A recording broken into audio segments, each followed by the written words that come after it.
An 11-year-old Texas girl recovering from brain surgery has been unable to see her doctor for 7 months due to deportation along with her parents. The girl, an American citizen, underwent surgery to remove a brain tumor and was arrested with her parents in February while traveling to a follow-up appointment.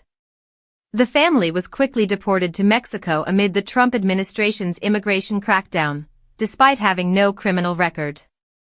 On September 18, the girl's lawyers, joined by Democratic lawmakers outside the U.S. Capitol, urged authorities to allow her return to the United States with her parents for critical medical care. Representative Joaquin Castro emphasized that every day she remains outside the country denies her life-saving treatment.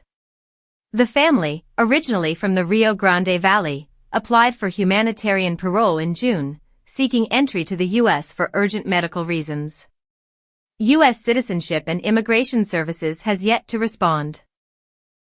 Department of Homeland Security officials did not comment, though DHS has maintained it did not deport American children, asserting the parents had prior removal orders and chose to take their children.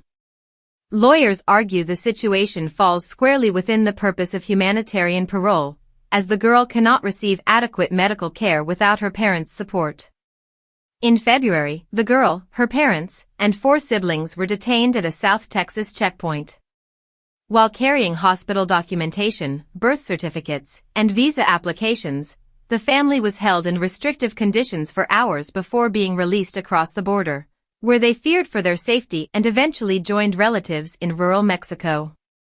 Lacking Mexican citizenship, the girl has limited access to health care, receiving only 2 MRI scans and struggling with seizures and behavioral changes due to insufficient local medical resources.